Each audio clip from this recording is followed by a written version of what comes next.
after a decade of marriage, my wife looked me in the eye and said, "You will never be her actual father, so quit acting like one." I stayed silent. The following morning, I heard them both giggling in the kitchen.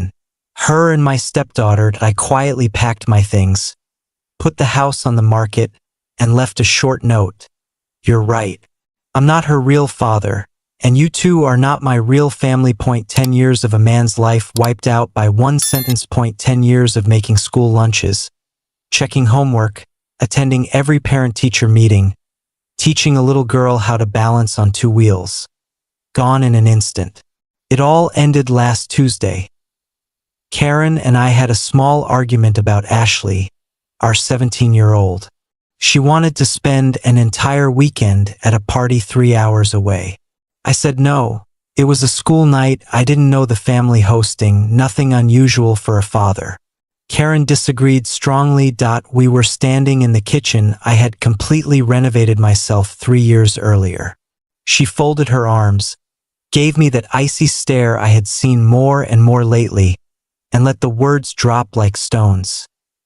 "You'll never be her real dad. Stop pretending." I didn't answer. I didn't raise my voice. Something inside me simply switched off. The part that kept trying, the part that loved, the part that believed we were a family. It all went dark. I had met Karen when Ashley was 7. Her biological father had disappeared when she was barely walking. For 10 solid years, I was the only dad she had ever known. I wasn't pretending. I was simply being a father. I turned, walked out to my garage workshop, and spent hours sorting nails, wiping down tools, letting the truth settle. Karen never came to check on me.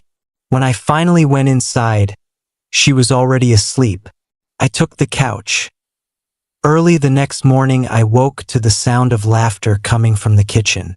Not soft chuckles, loud, sharp, mocking laughter. I crept closer and listened.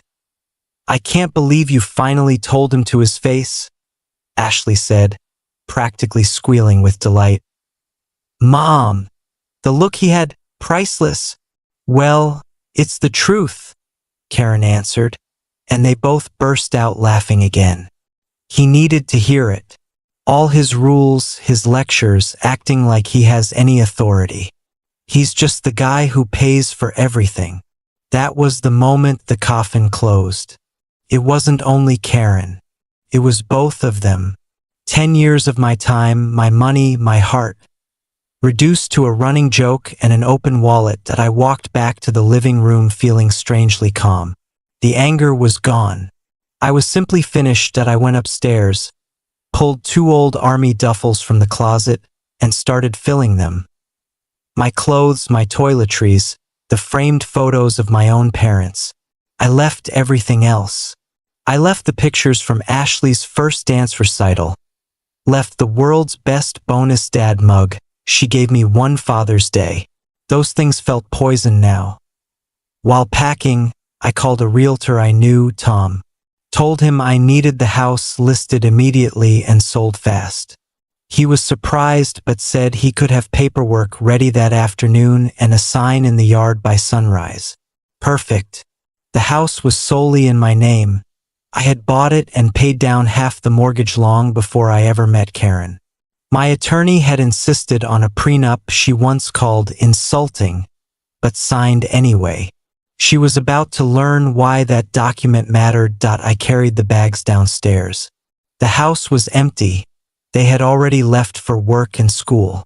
I found a notepad, wrote 7 words, and placed the note exactly where they had laughed about me an hour earlier. "You're right, I'm not her real dad, and you're not my real family." I walked out, locked the door behind me, and never looked back. I drove to the little office I rented for my contracting company and sat in the parking lot for a long while. Then I got busy, called my lawyer, told him it was happening. He said, "Good. About damn time." I opened a new private bank account and rerouted my paycheck. Moved every dollar I had earned before the marriage into it. Left the joint account with exactly 1 month of bill money. After that, she was on her own. That afternoon I met Tom and signed the listing agreement. He promised the sign would be hammered into the lawn before anyone woke up the next day. For the first time in 10 years, I felt light. The first texts came around right after Ashley got home from school. A photo of my note with, "What the hell is this?" I didn't reply, and an hour later Karen blew up my phone. 7 voicemails in a row. Anger, confusion, bargaining, panic that I let them all go unanswered. The next morning at 7 a.m. sharp, the screaming started. "There is a for sale sign in our yard, John. What have you done?" I picked up, voice completely level. "It's not our yard, Karen. It's my yard. And I'm selling my house. You can't do this. We live here. This is our home." "No, it's my home. You were just staying in it. You have 30 to 60 days, depending on how fast it closes. Start looking." She threatened lawyers, lawsuits, everything under the sun. I told her to have her attorney read the prenup, specifically the part about separate property, and hung up. Blocked her number. Blocked Ashley's number. Her mother Eileen called that afternoon and unloaded the heartless monster abandoning his family routine. I corrected her. "I don't have a family there anymore, Eileen. I have a woman and a teenager who laughed about me being an ATM. I'm done bankrolling the joke." A few days later, a thick, official-looking email arrived from Karen's new lawyer, demanding I pull the house off the market, restore her access to accounts, pay her legal fees, compensate for emotional damage. Pure fantasy. My attorney fired back a 2-page response with the prenup highlighted in yellow and a single closing line. "Further attempts to claim my client's separate property will be met with sanctions." The threats stopped cold. The house sold in 8 days, cash offer $20,000 over asking. Closing set for 45 days out. Then Ashley slid into my DMs. No apology, just a bullet point list. "You owe me the college fund you promised, keep paying my car note, my phone is on your plan. Don't you dare remove me." Stared at the screen, almost impressed by the audacity. I wrote back one line, "Ashley, I am not your real dad. Talk to your mother about money. That's what real families do." She responded with a paragraph of insults. I screenshotted it, sent it to Karen with the caption, "Proud of your parenting," then blocked her everywhere. Through a mutual friend, I heard Karen was frantically apartment hunting while still touring places way above her new budget. Reality was finally knocking. The day of closing, I signed in my lawyer's office.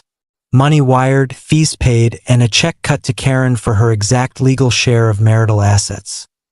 Decent money, enough for a small condo down payment or a couple years' rent, but not the jackpot she expected. Divorce papers went out with the check by courier. I never had to see her again. That night in my new bare apartment, mattress on the floor, a couple of boxes. My phone rang from an unknown number.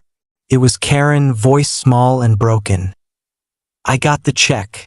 Is this really it, John? 10 years over one stupid fight."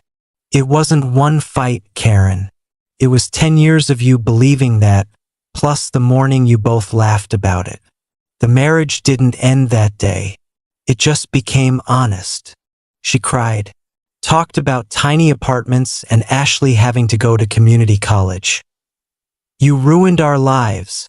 "No, you ruined your own safety net. Goodbye."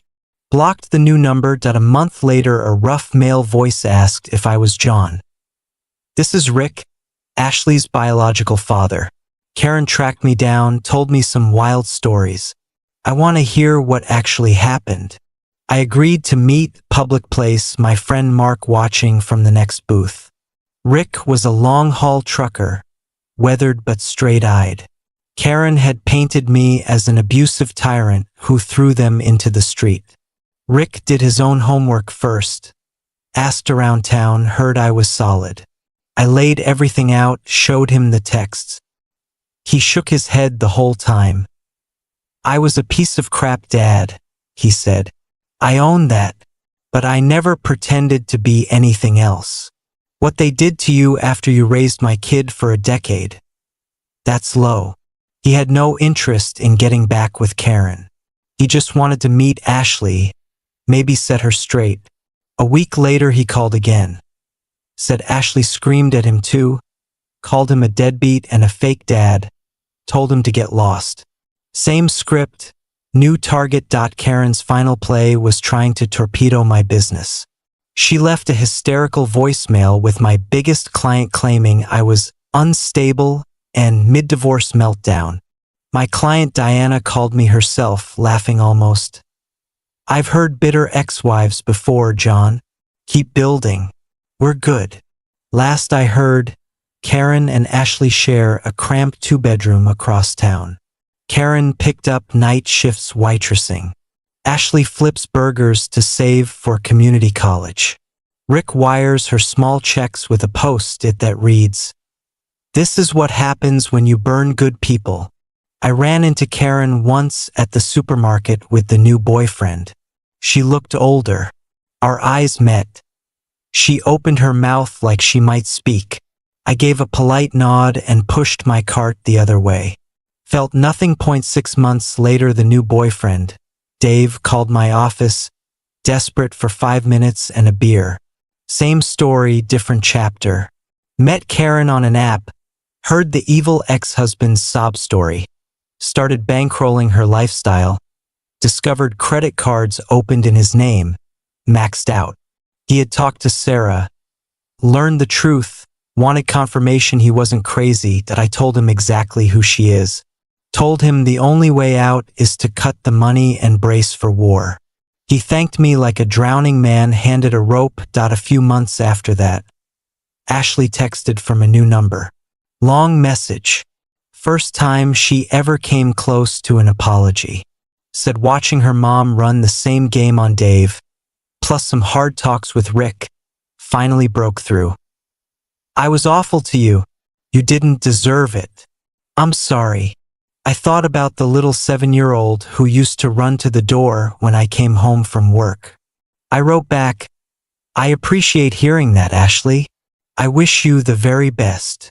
That was enough. I sold the company last year, retired early, bought a small farmhouse on 5 acres with a pond. My old dog still chases squirrels. I fish, I work in the woodshop, I drink coffee on the porch and listen to nothing but wind in the trees. The background noise of a decade. Walking on eggshells, proving my worth, begging for basic respect, is finally gone. Silence never sounded so good. Some nights I pour a whiskey, sit on the porch and smile at how peaceful life can be when you stop setting yourself on fire to keep others warm.